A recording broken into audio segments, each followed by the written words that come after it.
Almost 3 years of streaming, and it's time to go full audio engineer mode. Many years in school, and they always talk about pop filters. I wanted to experiment from time to time of just different settings, with the toggles and like live stream software, recording software in general.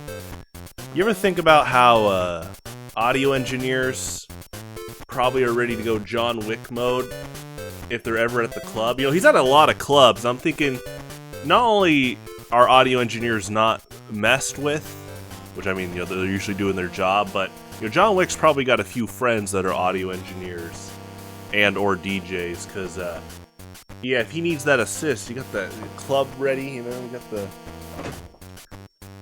the shield going. Probably could hotwire this and tear down, maybe a wall or something. I think John Wick's got many friends in many places, including in the audio department. I've just been thinking about how much equipment we haul around when we go to venues, and it's like, I don't often hear about audio engineers.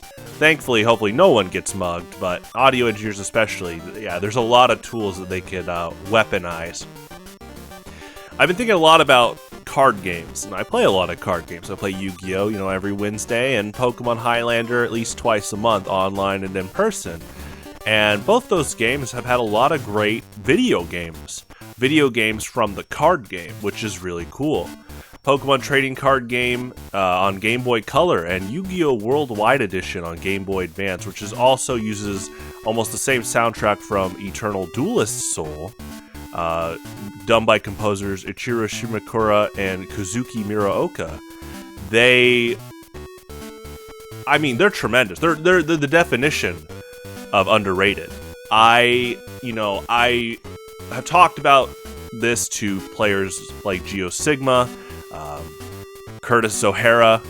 We've talked about how amazing those soundtracks are. Just recently, I had a Yu-Gi-Oh! Worldwide Edition song on my Super Smash Bros. Melee build, and Euron picked up on that. And I think, specifically, again, those two soundtracks are not just underrated for card games, but they're underrated in general.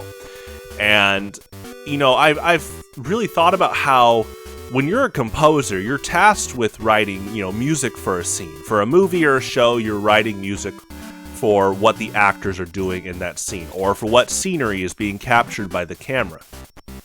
For a video game, you're writing music for an area, a moment. There are cutscenes, but when it comes to gameplay, you're writing music for someone playing a game.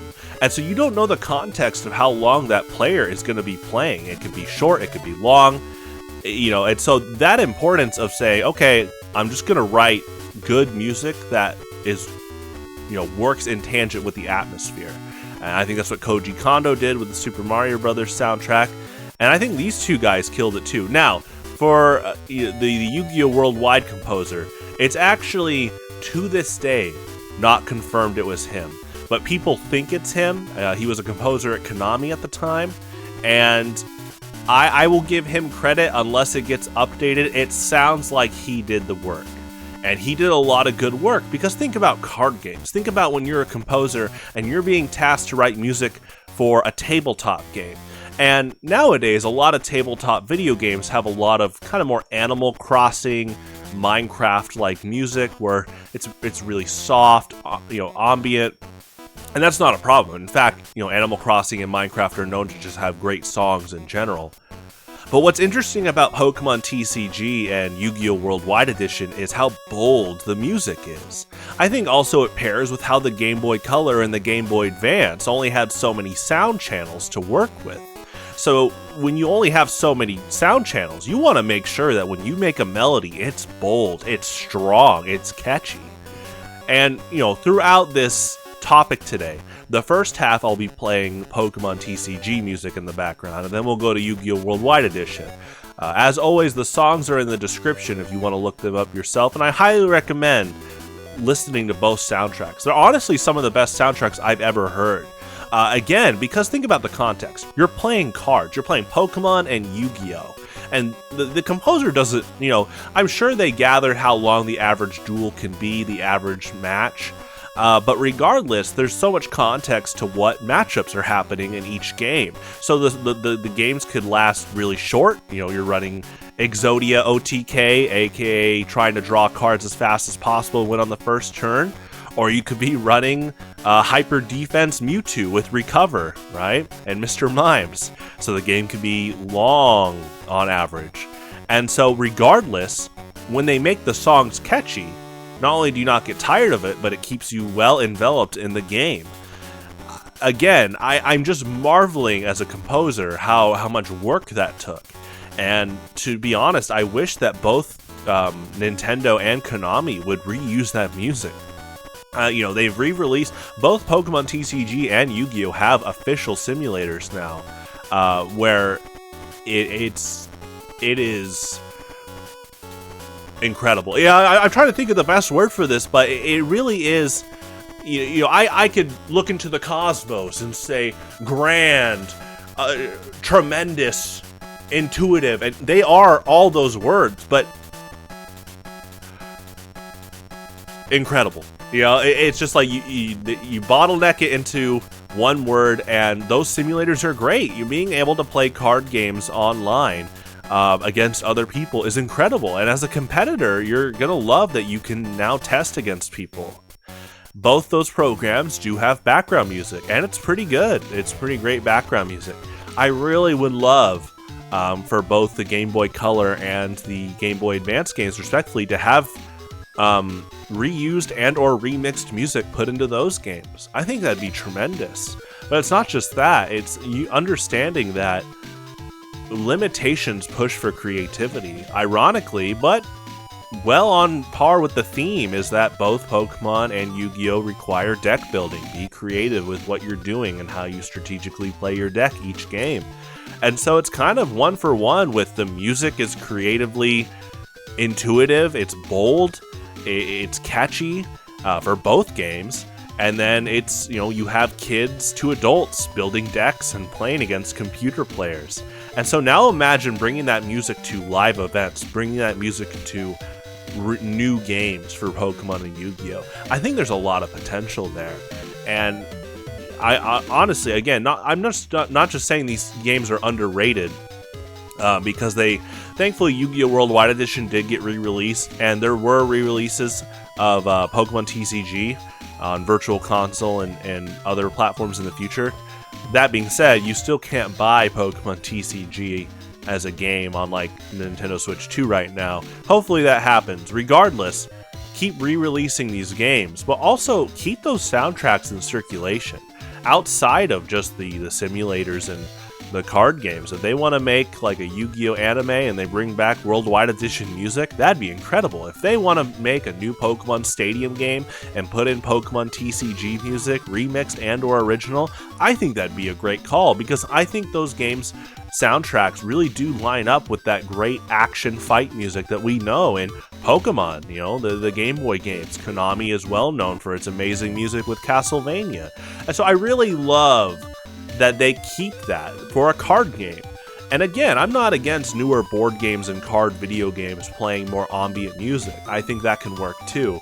But there really needs to be something said about that kind of bold take they did of making catchy, strong tunes in terms of, you know, remembering the melodies and, you know, really cool intricate counter melodies and, you know, great percussion. It's loud, it's bold, it's bombastic. At times it's not as loud because maybe you're playing against a more serious opponent.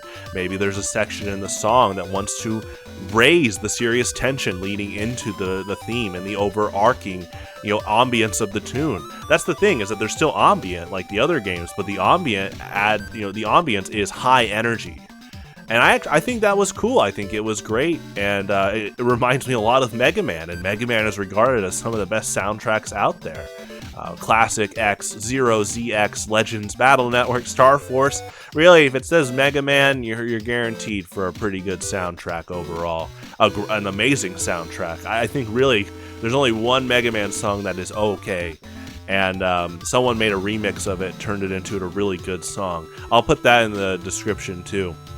But yeah, I definitely love both those games. I'd like to play them in the future soon.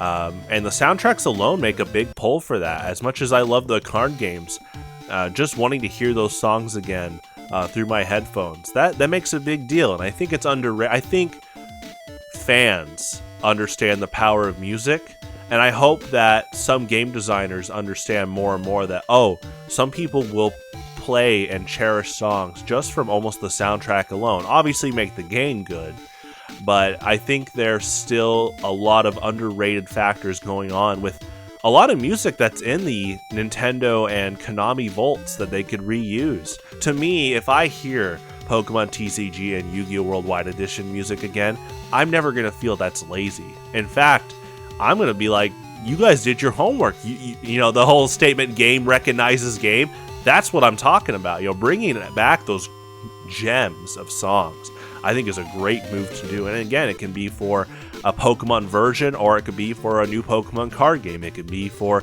the Yu-Gi-Oh! Anime, or it could be for a new Yu-Gi-Oh! Card game.